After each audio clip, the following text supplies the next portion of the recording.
하나님 말씀 시편 8편입니다.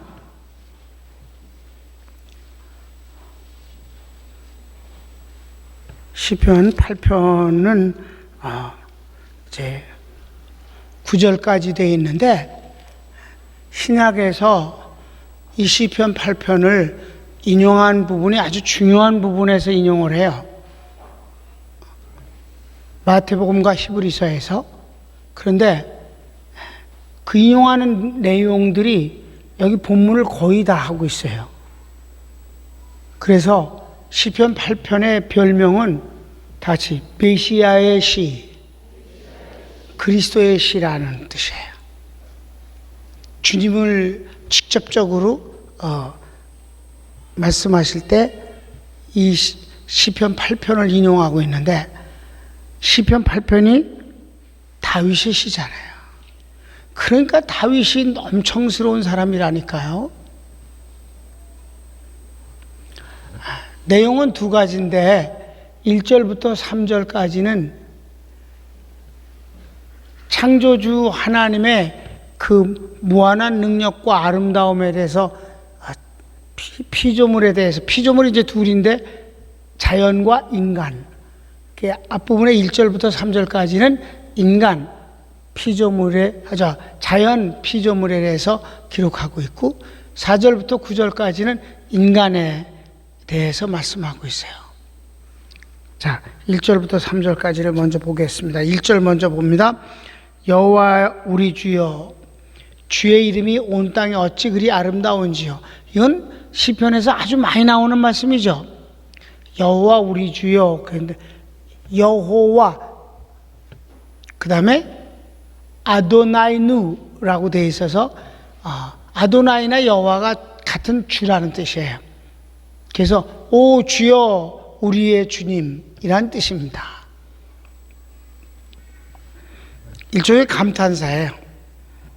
주의 이름이 온 땅에 어찌 그리 아름다운지요 하면서 주의 영광을 하늘 위에 두셨나이다. 그러니까 여기 하늘 위에 하나님의 영광을 두셨나이다 하는 것은, 우리가 그 중동 사막에서 살아보면, 광야에 살아보면 그 하늘에 하나님의 영광을 두셨다는 말이 정말 실감나요. 옛날에 음악 프로그램 가운데서 제목이 별이 쏟아지는 밤에, 그건 한국은 그런 일이 없어요. 정말 그 사막의 하늘을 보면 그 말이 무슨 말인지 정말 실감나요. 끝도 없이 유성이 흐르거든요. 그런데다가 하늘이 거의 빈틈이 없이 별이 보여요. 그러니까 보석을 뿌려놓았다라는 말도 한국에서는 이 말이 그렇게 실감나지 않아요. 정말 하늘에 보석을 뿌려놓은 것 같아요. 다이아몬드를. 그러니까 색깔이 하나가 아니잖아요. 좀 가깝고 먼 곳일수록에 그 색깔이, 가까울수록 색깔이 좀 붉죠. 그러니까 아주 다양한, 대부분 하얗지만은 그래도 아주 굉장해요. 그러니까 다윗은 항상 광야에서 이 양을 쳤으니까 밤이면 그 하늘을 항상 보잖아요. TV도 없겠다, 휴대전화도 없겠다, 뭐 할 게 있어요. 이제 그냥 하늘이나 보고, 그럴 때 그 하늘을 보면 자연이 만들어졌다거나 우연이 됐다거나 이런 말 하기 어려워요. 너무 어마어마해요. 그러니까 그 하늘에 주의 영광을 하늘 위에 두셨나이다 라고 했을 때 이 말이 정말 그 하늘을 본 사람들은 그런 말을 할 수밖에 없다는 거죠. 2절 말씀, 2절부터 이제 2절의 말씀을 마태복음이 인용을 하고 있어요. 시작. 주의 대적을 인하여 어린아이와 젖먹이의 입으로 말미암아 권능을 세우시며 이는 원수와 보수자로 잠잠케 하려 하심이니이다. 아멘.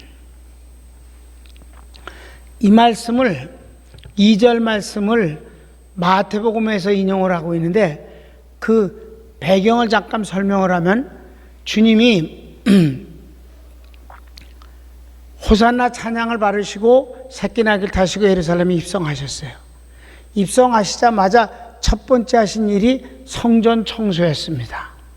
처음에 입성하실 때도 성전 청소, 마지막 고난주간에도 입성하실 때 성전 청소예요. 여기서 정말 중요한 걸 여러분 담임 목사가 항상 생각하고 살았다고 그러잖아요. 성전 청소를 당하는 교회의 목회를 할 수는 없습니다. 하나님이 그렇게 분노하시고 주님이 이 땅에서 폭력을 행사한 유일한 사건인데 2번을 거쳐서 하셨어요. 성전에서 채찍을 만들어서 사람과 짐승을 때려 내쫓고 돈꾀를 들러 엎으시고 그리고 저주하셨어요. 하나님의 집을 강도의 구렬로 만들지 말라. 도둑놈들아.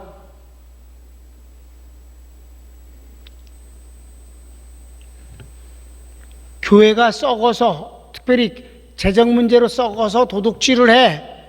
한 주님이 채찍을 들고 돈꾀를 엎으시는 교회가 될 수는 없는 거죠. 결코 그럴 수 없다. 그렇게 다 내쫓으신 후에 주님이 이제 정말 주님을 사모하는 사람들을 다 불러서 마지막 신유의 역사를 하시는 거예요. 그때 불구자들을 많이 고쳐주셨어요. 마지막 신유의 역사라서 특별히 그냥 일반 병보다 불구자들을 많이 고치셨단 말이에요. 자, 21장 14절 말씀부터 볼까요? 시작. 소경과 저는 자들이 성전에서 예수께 나오매 고쳐주시니 대상들과 서기관들이 예수의 하시는 이상한 일과 또 성전에서 소리질러 호산나 다윗의 자손이여 하는 아이들을 보고 분하여 예수께 말하되 저희 하는 말을 듣느뇨. 예수께서 가라사대 때 그렇다. 어린아이와 젖먹이들의 입에서 나오는 찬미를 온전케 하셨나이다 함을 너희가 읽어본 일이 없느냐 하시고. 아멘. 바로 시편 8편을 인용하신 거란 말이에요. 2절 말씀 그대로에 인용하신 거예요. 그러니까 주님이 마지막 신유의 역사를 해서 많은 사람들을 고쳐주시고 특별히 소경과 저는 자들이란 다 뭐예요? 불구자들이에요. 다른 성경엔 좀 더 자세하게 나와요. 그게 다 고쳐주셨어요. 그러니까 제사장들이 주님을 아주 미워 죽겠는데 이상한 것이라는 말은 무슨 말은 성전 청소하시는 거예요. 자기네들이 거기서 돈 뜯어먹고 있었는데 주님이 성전을 강도의 구렬로 만들지 말라고 하시니까 자기네들을 강도로 도둑놈이라고 지금 말씀하시는 거잖아요. 기분이 너무 나빠. 죽여야 되겠다고 이제 생각은 했지만은. 그런데 여기서 더 극적인 거는 여기서 아이들이라는 말이죠. 큰 애들이 아니에요. 초등학교 다니는 애들이 아니에요. 이제 말하는 애들이에요.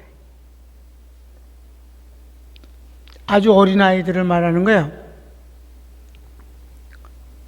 그 아이들이 호산나 다윗의 자손으로 오시는 이여. 그러니까 이게 호산나라는 말이 뭐예요?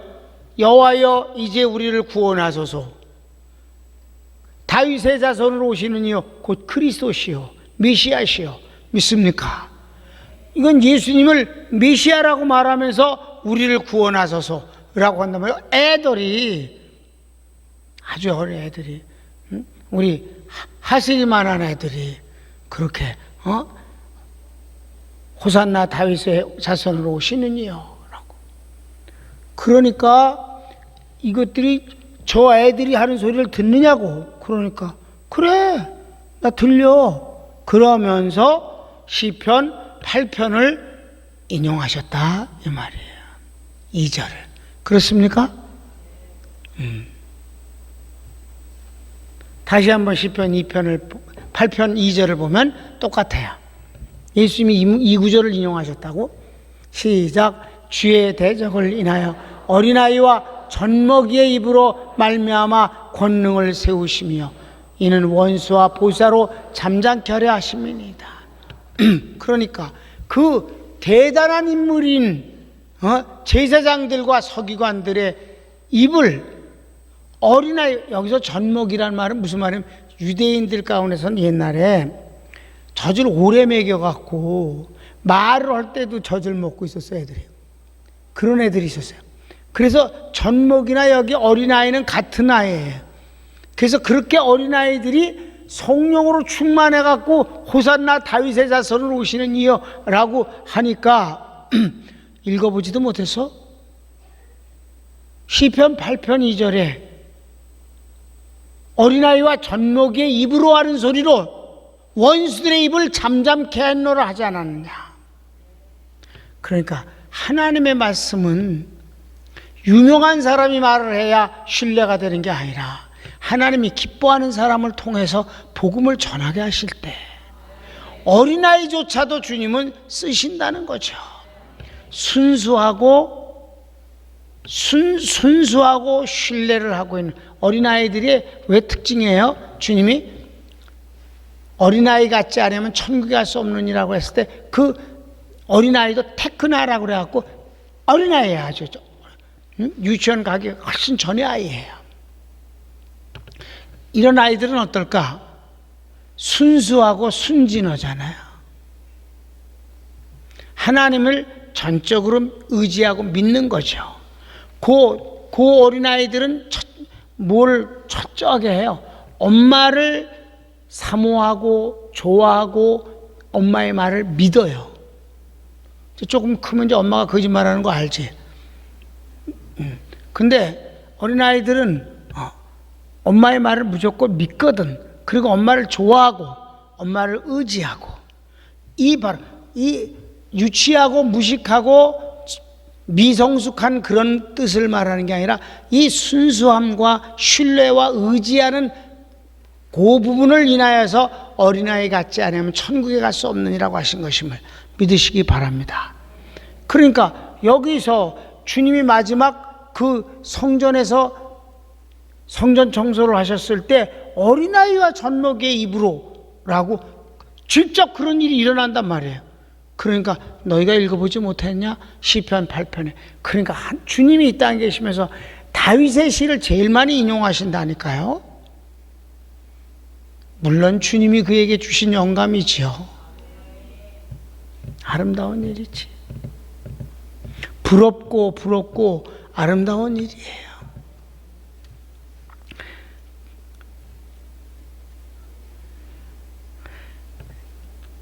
이제 3절부터는 바로 그런 주님이 뭘 하냐? 읽읍시다. 시작. 주의 손가락으로 만드신 주의 하늘과 주의 베풀어 두신 달과 별들을 내가 보오니 사람이 무엇이고 한데 주께서 저를 생각하시며 인자가 무엇이고 한데 주께서 저를 권고하시나이까. 저를 천사보다 조금 못하게 하시고 영화와 존귀로 관을 씌우셨나이다. 주의 손으로 만드신 것을 다스리게 하시고 만물을 그 발 아래 두셨으니 곧 모든 우양과 들짐승이며 공중의 새와 바다의 어족과 해로 다니는 것이니이다. 여호와 우리 주여 주의 이름이 온 땅에 어찌 그리 아름다운지요. 아멘. 1절과 마지막 9절은 똑같아요. 시작과 마지막. 근데 이제 이 3절부터 시작해서 이 8절까지 나오는 말씀이 이 말씀이 히브리서에서 그대로 인용하고 있다는 사실이에요. 근데 여러분 미리 이제 말씀을 드리는 것이 필요한데 히브리서는 대제사장 예수 그리스도라는 주제로 말씀하시는 거예요. 예수님이 대제사장이시다. 지금도 하나님 우편에 대제사장으로 우리를 위해 기도하고 계십니다. 대제사장 예수 그리스도. 그런데 이 대제사장 예수 그리스도를 쭉 기록하면서 제일 난해한 내가 어디냐면 히브리서 2장이에요. 2장은 주석가들이 헤매. 왜 헤매느냐 하면은 얼뜻 보면 예수님을 얘기한 것 같은데 또 얼뜻 보면 그냥 인간들을 얘기한 것 같아요. 우리 인간들을 섞은 것 같기도 하고 이게 도대체 뭘까? 여기선 바로 메시아의 시라고 별명을 붙인 걸 보면 이건 예수님을 기록한 것임에 틀림이 없는데 왜 사람 같으냐 하면은 저를 잠깐 동안 천사보다 못하게 하시고 라는 부분을 보면 히브리서 7장이 뭐예요? 1장이 천사보다 위대하신 그리스도예요. 믿습니까? 그런데 그 부분을 보면은 예수님을 말한 것 같고 바로 인간을 말한 것 같은데 여러분 히브리서 2장이 뭐냐면 예수님의 위대성을 기록하면서 상대적으로 비교를 하는 거예요.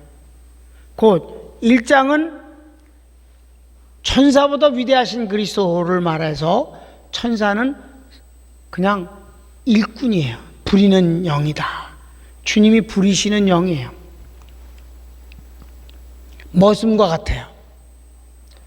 예수님은 하나님의 아들로 묘사돼요. 아들과 머슴이 같을 수가 없지요. 맨 마지막 14절은 천사를 이렇게 말해서 천사가 누구냐? 지금은 구원받은 성도를 섬기라고 보낸 자들이 아니냐. 여러분 하나님을 사랑하고 하나님을 섬길 때 천사가 우리를 에스코트한다는 사실을 알아야 합니다. 그래서 위기나 어떤 사고 중에 감쪽같이 다치지 아니하고 복을 받았다. 천사의 손을 의탁하사. 아멘. 그거예요. 그게 기적이에요. 그때 천사가 호위하도록 하신 거예요. 그러니까 천사가 성도나 섬기라고 보냈으니 예수님하고 비교가 안 되는 거죠. 3장은 사람 중에서 가장 위대한 건 모세예요. 모세보다 위대하신 그리스도인데 여기서 위대하신 그리스도를 말씀하면서 상대적으로 비교되는 존재들은 다 박살나는 거예요. 미안하지만 대단한 존재지만 주님과 비교됐을 땐 그렇다는 것뿐이지 주님이 아주 위대하시니까. 믿습니까? 그래서 3장에서는 예수님은 하나님의 집의 주인이고 모세는 그 집에서 심부름하는 사환이다. 아멘. 그 다음에 네 번째로는 사람 다음에 뭐냐? 바로 땅이에요. 젖과 꿀이 흐르는 안식의 땅. 얼마나 이스라엘 백성들이 애굽에서 바빌론에서 이 젖과 꿀이 흐르는 하나님이 주신 그 땅을 사모하고 그리워했어요. 아멘.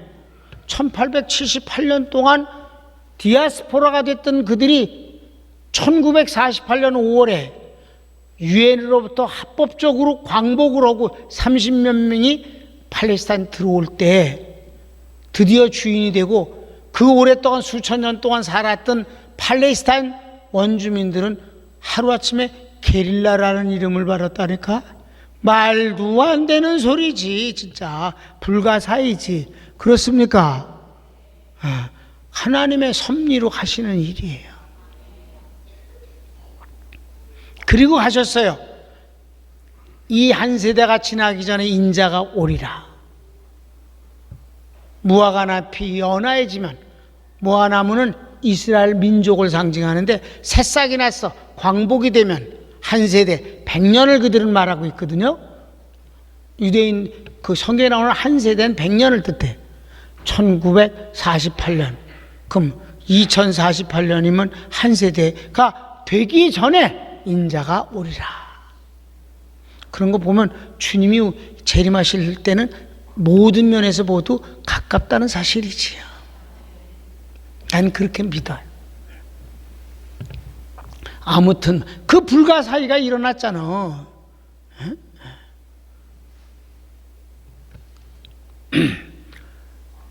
그런데 그 가나안 땅의 안식보다 더 위대하신 주님이 주시는 안식. 가나안 땅이 뭐가 안식이요? 95번이나 전쟁을 했는데 그동안에 사람들이 보통 죽은 게 아니라 몰살을 당하는 게 한두 번이 아니에요. 그래도 가나안 땅은 거기는 적과 꿀이는 땅이래. 그래서 예루살렘 평화의 성이래. 아니에요. 그동안 전쟁 많이 했어. 그런데 주님이 우리에게 주시는 안식은 뭐예요? 구원과 천국을 말하는 거예요. 천국, 하나님의 자녀가 되는 관세와 천국에 영원히 사는 것. 주님이 우리에게 주시는 건 천국이에요. 정말 안식이지, 영원한 안식 말이에요. 그러니까 가나안 땅하고 예루살렘하고 천국하고 어떻게 비교가 되겠어요? 이렇게 비교되어 주는데 두 번째가 2장이란 말이에요. 2장이 뭔데요? 유대인들에게서 천사다움, 모세보다 위대한 게 뭐냐? 다 같이 율법. 율법보다 더 위대하신 복음인데, 이 복음이 어떻게 만들어진 복음이냐 하면 그리스도의 고난을 통해서 만들어진 우리를 구원한 복음이 더 위대하다는 거예요. 다 같이 율법보다 위대한 고난을 통한 구원의 복음. 이게 바로 2장의 제목임을 아시기 바랍니다. 2장을 실감하라고 내가 1장과 3장, 4장을 먼저 한 거예요. 그러니까 그냥 복음이 아니라 고난을 통한 구원의 복음이다 이 말이에요. 그럼 인간이 괜찮았는데, 인간의 주님이 창조하실 때 어떻게 했어요? 창조에 참여를 시켜주셨어요. 창조 자체는 안 했지만은 창조하신 세계의 이름을, 동물들의 이름을 아담 보고 지으라고 진 것이 지금까지 내려왔단 말이에요. 창조에 참여까지 했고 만물을 다 내게 준다고 말씀하셨어요. 다스리고 지키고 정복하라. 할렐루야.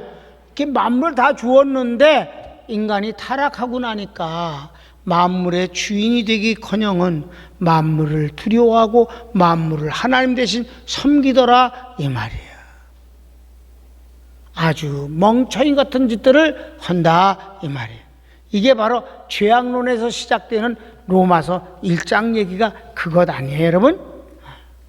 피조물을, 참 하나님이 만들어서 피조물을 다스리는 자가 우리였었는데 피조물을 하나님보다 더 잘 섬기더라.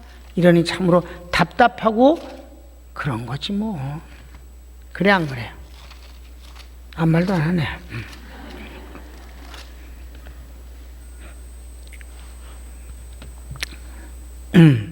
자, 내가 볼게요.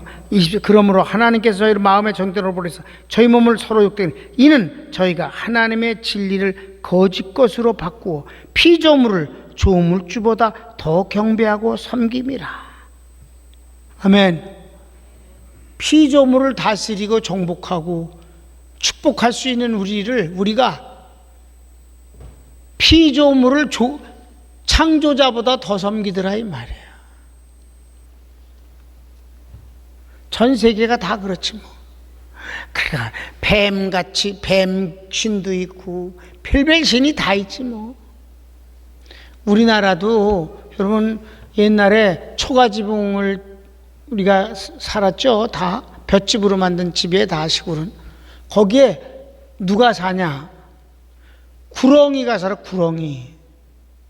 그 구렁이가 그 집의 신이에요. 그래서 그 구렁이 절대 안 잡아요. 그래서 구렁이한테 먹을 것도 줘요. 신이라고 그래요. 동네마다 제일 큰 나무가 뭐예요? 느티나무지. 느티나무가 제일 잘 자라. 그리고 아주 가지가 풍성하지. 그 동네마다 그 입구에 느티나무가 크게 자라면 거기 이제 여름에 뭐 이렇게 멍석 깔아놓고 사람들이 쉬기도 하고. 그럼 거기다 또 이제 무당이 꼭 이제 아주 알록달록한 천들을 감아놓고 거기서 무당이 굿하고 그래. 동네의 수호신이야. 그래서 거기 나무 자르거나 배락 맞거나 그러면 동티 난다고 얼마나 떠는데 지나가면서 꼭 저러고 하고. 인간들이 진짜 피조물을 창조주보다 더 경배하고 이러니까 멍청이들이 못난이들이 됐다 이 말이죠. 믿습니까? 그런데 하나님이신 창조주께서 바로 이 인간의 모습으로 오셔서 천사보다 못한 모습으로 오셨다 이 말입니다. 아멘. 왜? 그런 우리를 구원하시려고. 그래서 저주받으신 걸 저주받은 인간의 저주를 전부 받으시고 심판을 전부 받으시고 이러므로써 구원을 하시는데, 그래서 얼뜻 보면 예수님과 그 여기도 인용하는 걸 보면 관을 씌우시고 뭐 이러면서 모든 걸 경배 바르시고 이런 사람이 아니잖아요. 이건 예수님인데 원래 예수님을 기록한 거예요. 그러면 히브리서 2장에선 뭐라고 기록되어 있는가 한번 볼까요? 자, 히브리서 2장을 오직 누가 어디 증거에 가르다. 이거는 오직 누구야? 다윗의 8편이지. 시작. 사람이 무엇이고 한데 주께서 저를 생각하시며 인자가 무엇이고 한데 주께서 저를 권고하시나이까? 저를 잠깐 동안 천사보다 못하게 하시며 영광과 존귀로 관 씌우시며 요 부분이 잠깐 동안 천사보다 못하게 그 앞부분에 사람 같더니 요 뒷부분은 이 사람이 아니라 이건 예수님을 가리키라고 말한다 라고 생각이 된다 이 말이에요. 그죠? 그 뒤를 보면 더 그래. 시작. 만물을 그 발 아래 복종케 하셨는, 이건 예수님이시지. 아멘. 하셨으니 그 다음에 이제 설명이 나와. 예수님의 고난을 통한 구원의 복음이 어떤 효과를 일어나는 것에 대한 설명이 나온단 말이에요. 주님이 하나님이시면서 사람의 모습으로 와서 천사보다 못한 모습으로 살았다. 시작. 만물로 저에게 복종케 하셨은즉 복종치 않는 것이 하나도 없으나 지금 우리가 만물이 아직 저에게 복종한 것을 보지 못하고 오직 우리가 천사들보다 잠깐 동안 못하게 하심을 입은 자 곧 죽음의 고난 받으심을 인하여 영광과 존귀로 관신 예수를 보니 보았어. 누구야? 우리가 보는 이가 누구야? 예수님이에요. 지금까지 한 얘기가 다 예수님이에요. 아멘. 그분을 보니 그랬어요. 그 다음 이를 행하심은 하나님의 은혜로 말미암아 모든 사람을 위하여 죽음을 맛보려 하심이라. 왜 유대인들에게 위대하신 예수님을 지금 1장부터 4장까지 하는 거예요? 유대인들이 예수님을 안 믿잖아. 그리스도라고 절대 안 믿으니까. 너희가 안 믿는 이유가 뭐냐?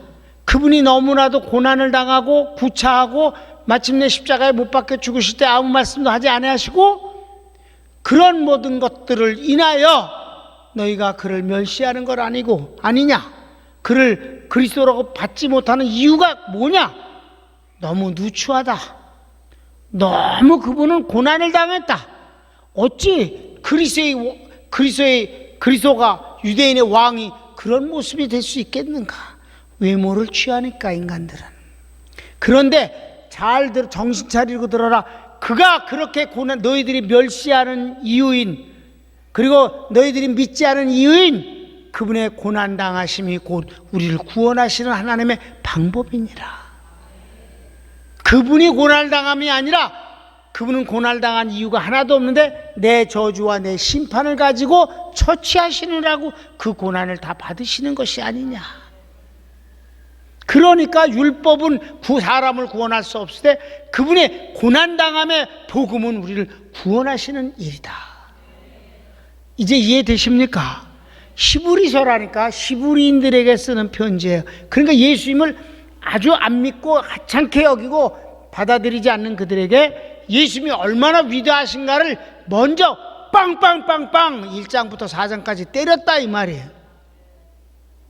그리고 5장부터 7장까지 그분이 정말 그리스도이심을 성경적으로 증거하더라 이 말이지. 거기서 멜기세덱이 없으면 못 사는 거지.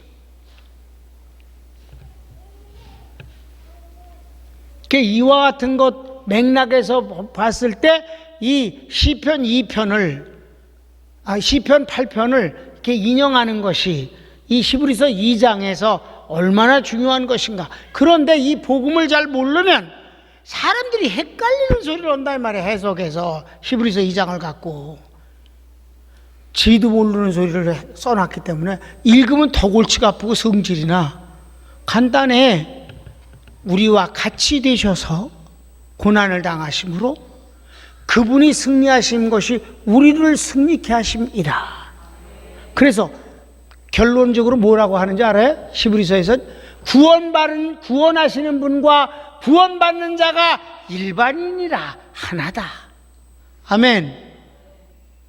그분이 우리와 똑같아야 우리를 구원하시는 거니까. 그래서 그분이 고난당한 건데 너희들은 주님이 고난당하는 걸 보고 없이 여기지 않느냐. 자, 히브리서 그 뒤를 좀 더 읽고 11절까지 계속 있습니다. 시작. 만물이 인하고 만물이 말미암은 자에게는 많은 아들을 이끌어 영광에 들어가게 하시는 일에 저의 구원의 주를 고난으로 말미암아 온전케 하심이 합당하도다. 아멘. 인간을 구원하심에 그가 고난을 통해서 그들을 천국으로 이끌어 가심이 합당하도다. 그 다음에 시작. 거룩하게 하시는 자와 거룩하게 함을 입은 자들이 다 하나에서 난지라. 할렐루야. 이게 답이에요. 바로.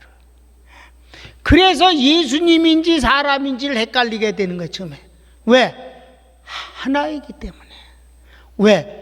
그분이 원래 인간 같은 게 아니라 그분이 나와 똑같이 되게 하기 위해서 오셨기 때문에 하나다 이 말이에요. 그걸 헷갈려 갖고 딴소리로 하면 안 되지. 여러분, 지금 여러분이 이렇게 히브리서 2장을 지금 공부하니 이게 얼마나 굉장한 복음인지 몰라요. 사람들이 헷갈려 모르는 말이에요. 그래서 구원하시는 분과 구원받은 자가 하나다. 그래서 결론을 뭐라고 그랬는데 형제라 부르셨다 이 말이에요. 같은 아버지의 아들이 됐다는 거지. 아멘. 왜 예수님이 아들의 이름으로 왔어? 우리를 하나님의 아들 되게 하시기 위해서이고, 그래서 예수님과 우리가 관계가 형제라지 않았느냐. 놀라운 복음이단 말이에요. 자, 읽읍시다. 그러므로 형제라 부르시기를 부끄러워 아니하시고. 아멘. 주님이 우리를 형제라 부르셨다. 하나님의 자식으로서 같으다. 그래서 뭐라 그랬어요? 자녀이면 후사 곧 그리스도와 똑같은 상속자가 되었은즉 그 영광을 받기 위하여 우리가 그리스도와 함께 고난받음이 마땅하지 아니하냐.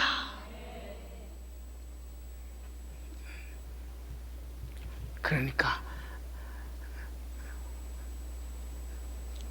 주님의 고난을 통한 구원의 복음이 율법 100만 번보다 낫지 않냐. 율법은 우리를 구원하는 게 아니라 율법은 우리가 죄인임을 확인시켜 줄 뿐이니까. 그리고 형벌을 확인시키니까 율법 앞에선 떨게 마련인데, 주님의 고난을 통한 구원의 복음이 우리를 저 하나님의 나라로 이끌어 가시고 예수님과 똑같은 자녀가 하나님의 자식이 되어서 주님이 우리를 형제라 부르는 것을 절대로 주저하지 아니하셨다. 그래서 여호와의 맨 마지막에 주 여호와여, 여호와 우리 주여 어찌 그리 아름다운지요. 주님의 복음이, 그 사랑이, 그 은총이 어찌 그리 아름다운지요. 손을 모읍시다.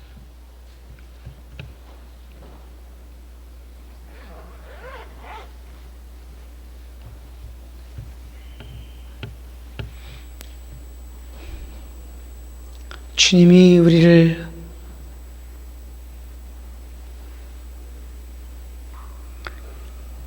이토록 사랑하셔서 구원하신 뒤 주님과 똑같이 우리를 존귀의 관으로 씌우셨다. 정말 받잡기 송구스러울 만한 축복입니다.